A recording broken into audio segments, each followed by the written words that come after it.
Since we're all stuck in our homes, I thought I would start by recording a poem about the magic I find in my own house. So this is called Picasso and the Taj Mahal. My house is a labyrinth of unexplored corridors leading off to Taj Mahals that rise out of the mist at dawn. My house contains mountains and rivers and crimson sunbirds using their forked tongues to collect pollen from flowers that don't grow anywhere close to here.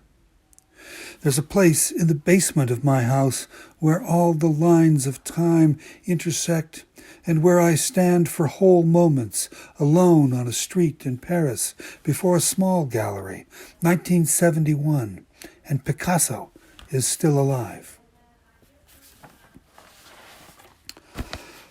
And I thought I'd follow that with a real travel poem, not just the traveling within the house. This is a trip. The travelers here are not me. This is a story I stole from them. It is my daughter and her best friend.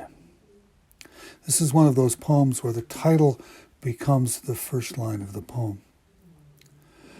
When the girls arrived in Copenhagen and left the station near midnight, snow fell in soft piles on their hats and backpacks. No cars or people passed while they walked down the hushed streets. Through windows without blinds or curtains, they could see Danes bathed in blue television light, or quietly reading in uncluttered rooms, small novels perhaps, about two girls long ago walking through snow. And since I read that one, I thought I'd read another one about my daughter, although I'm a little more involved in this one. The poem takes place many years before that last one, although the poem has been written much more recently. The poem is called Infant Baptism. When she was 6 weeks old, her mother exhausted, sleeping, and me dumb and clumsy in my fathering, I wrapped her and took her out one late December night in a snowstorm to see a snowy owl perched in a tree like a gigantic, puffy, pure white songbird peering down on us, yellow-eyed, frightened or curious, or vaguely wondering if my daughter might be food. When I lifted her toward him, see, snow fell on her face, and she didn't cry.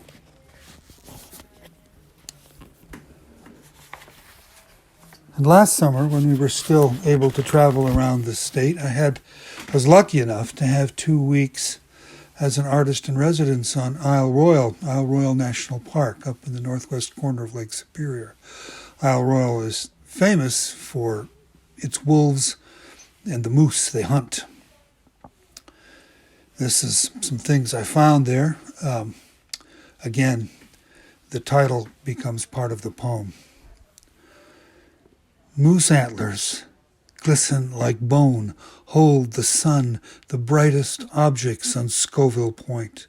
Nestled in a bowl of basalt and blueberries, bone shed after rituals of mating, 11 tines aside, the first polished and sharpened to stab and dominate, the bone-white palms rivered with lines of veins that once fed the velvet. Not a memory of death this time, but bone shed celebrating in bone brightness the spring-born calf, the generations of moose.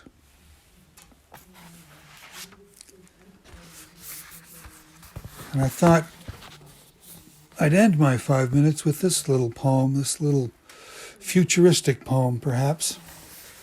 It's part of a longer sequence called Conditions, and this is just one of the conditions I write about.